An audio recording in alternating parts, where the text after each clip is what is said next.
Hello there, Mrs. Thomas. You had sent me a few messages a while ago inquiring as to how to get coverage for Harvoni. And I've given you some general advice, but now that it seems that you've had some more experience and you've made a more detailed explanation of your exact situation, let me see if I can give you some additional advice. First, I'm going to keep it very general because there are a lot of people who are in your situation who know they've got hepatitis C and need these treatments but don't have any insurance coverage to speak of. And what this is going to do is just help get people aware of the different coverage options that are available. So I'm going to keep it very general, and then what I'm going to do is at the end is tailor it more towards your particular situation. There are four main avenues for acquiring a drug like this. There's a commercial insurance option, which is insurance through your workplace, or you can purchase it on your own. There's government insurance, which includes things like Medicare and Medicaid. There is the pharmaceutical company route. Each pharmaceutical company has its own charitable organization that gives away the drug for free to people who can't afford it. And lastly, there is traveling to a country where the price of these treatments is significantly lower. In some countries, it's $1,000 or less for the entire course of treatment. So what I'm going to do is talk about the pros and cons of each one of these options, and you can decide whether it is something you think is worthwhile pursuing or not.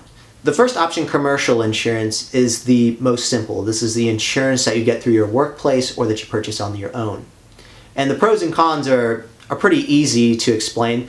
We'll begin with the cons because they're the easiest to explain. The cons with this type of insurance is that it's incredibly expensive.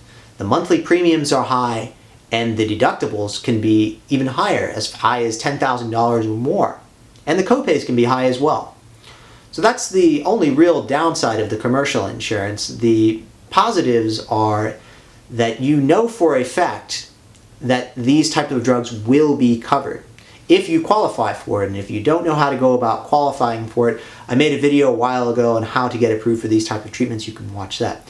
But if you qualify for it, you know that they will pay for one of these type of treatments. It may not be the one that you want, but you will at least get one of them. In some places, even if you have the end-stage liver qualifications that you would have here, they won't pay for it because it's too expensive. So that's number one. Number two is that you can use copay cards. So for example, for the drug you're inquiring about, Harvoni, I'll put an example up here. The copay assistance cards can be very generous for each one of these companies. For example, Harvoni will cover up to 25% of the cost of the drug. So 25% of the cost, if we assume Harvoni is $80,000, it's more expensive than that. That's $20,000 that they're willing to pay for out of your copays. Which means that even if you have a very high deductible plan, let's say $10,000 plus, it will pay for up to $20,000 worth of that deductible. So even if on paper it looks like it's very unaffordable, because it's a commercial plan, you can use these copay assistance cards to help you out of those deductibles and get the treatment that you need. The second option are government health plans. The two main options being Medicare and Medicaid. And the pros of these type of plans are they tend to be very affordable. And in the case of Medicaid, most of the time you won't have to pay anything. And this includes doctor's office visits and the price of the drug itself. In some Medicaid plans, you may have copays, but they'll be very little. It'll just be basically a couple dollars. Medicare also has the same type of advantages, although there are premium payments and there are copays normally. With Medicare, you can be dual eligible for Medicare and Medicaid, in which case you won't have to pay anything, or again, very, very low copays. That's like $1 or just pennies.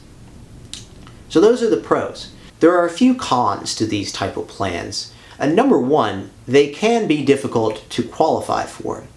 In the case of Medicare, if you're of retirement age, then it's very easy to qualify. You automatically qualify. But anyone else who's outside of that range, then you have to get a special exemption in order to get access to a Medicare plan.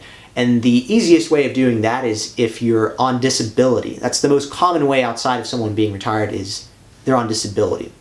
In which case that can be difficult to accomplish, but if you do accomplish that, then you are eligible for Medicare. And the second type of plan, Medicaid, a lot of people on paper qualify for Medicaid, but it's something that's very difficult to to get through the process and actually get on Medicaid. So for certain things like unemployment benefits and a whole host of other of those type of benefits that are based off of income, they are just in general very difficult to qualify, and they take a lot of time. And often, unless you're experienced in the system already, you may get rejected many, many times before you actually succeed in signing up for it, even though you do qualify for it. So that's one of the main cons of these type of plans. They can be difficult to qualify for. The second major problem with these plans only affects Medicare. By being on a government program, it makes you ineligible for copay assistance from pharmaceutical companies that I showed you in those earlier commercial plans, where it pays for up to $20,000. You're totally ineligible for receiving any type of copay assistance from a pharmaceutical company. So while these Medicare plans generally have lower premium payments and they have lower copays and deductibles than the commercial plans, you are totally ineligible for receiving any type of assistance. So you may have a $2,000 to $3,000 copay on your Medicare plan, which is not as much as it would be in a commercial plan generally, but you're totally ineligible for receiving any type of payment. So you've got to come up with all of that money yourself. The third option is applying directly to pharmaceutical companies for assistance. Each pharmaceutical company has its own program for helping patients who have absolutely no coverage get the drug for a little to no cost to themselves. So what I recommend that you do is visit the Harvoni website and fill out an application and send it. And not only do you look into Harvoni, but there are several other companies now that offer similar drugs. There is Vicira, there's Declenza, Merck just came out with a new drug. So I would recommend, if you haven't already, to apply to all of those different companies and see what they say. It definitely cannot hurt. The last option is to travel to a different country where the prices of Harvoni are much lower and going through their medical system to get treatment. The benefits of doing it this way are that it saves a lot of money. In some countries, such as India, the entire course of treatment of Harvoni is $1,000, whereas here it's $94,000. And in other countries, it's even less expensive, as low as $700. Another benefit is if you're paying cash in a different country, it tends to be a very quick process.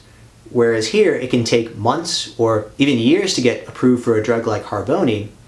If you go into a different country, you go see a doctor, they write your prescription, you just pay cash, then you're basically done.